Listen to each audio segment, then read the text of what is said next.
Some viewers may find the following video disturbing. Viewer discretion is advised. Welcome everyone. Today we're going to be talking about The Bully of Skidmore Part 3. This is the story of Ken Rex McElroy. When we last left off, we had talked about how McElroy would rob different farms within Skidmore and outside of Skidmore, and how the police would try to investigate and try to prove that he had robbed these farms, but they could never really prove it.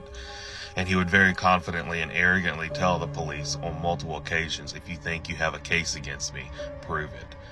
We had also began talking about how he had married 16-year-old Aletta, and they would move in various places before settling in St. Joseph's.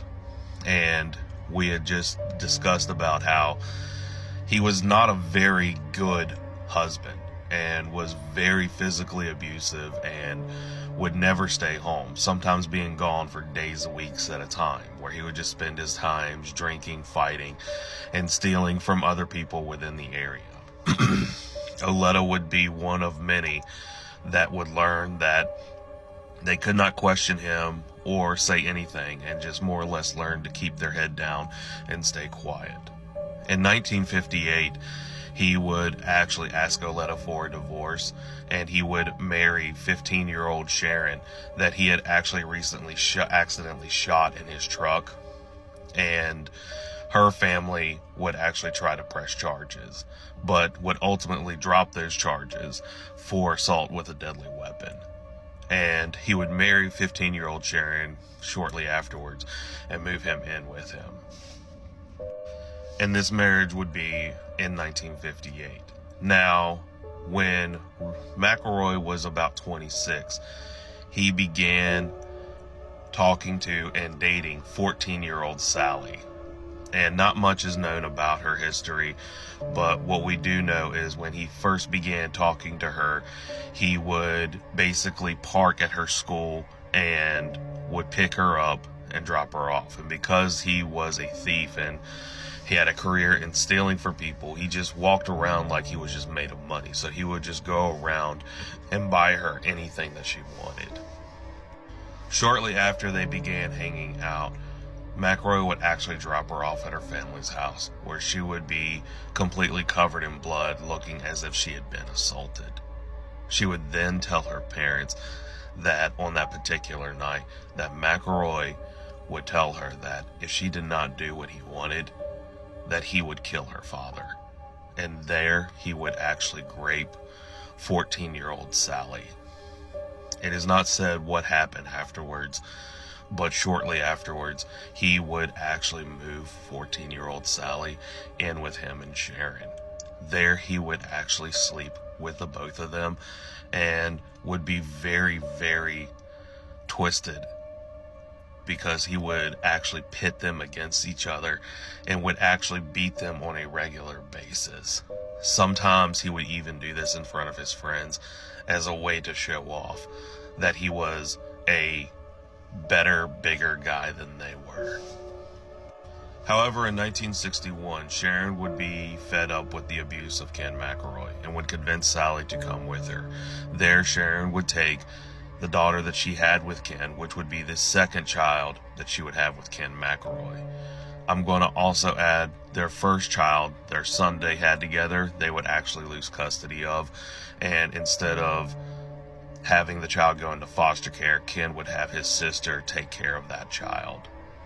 But she would take the daughter that she had had with Ken and take Sally and go to the police department. There, she would tell the police about the sexual assault, not only on herself, but Sally, and would also tell them that for the last 2 days, Ken McElroy had not only her, but a baby locked up in a room and would not let them out for anything. She would also talk about the physical abuse, not only on Sharon, but Sally as well, and would talk about how he would regularly do it, sometimes in front of his friends. The police were completely horrified. They just couldn't believe that someone would just do something like this heinous. And so they started building not only a sexual assault charge on McElroy, but also a child molestation charge and assault and battery charges. Ken McElroy would actually learn of what Sharon was doing and would actually approach her. And there he would give her a bribe and tell her that if she agreed to come home with him and Sally as well, that he would actually talk to his sister and convince her to let her bring their son to live with them. And Sharon, wanting to do anything for her children, agreed.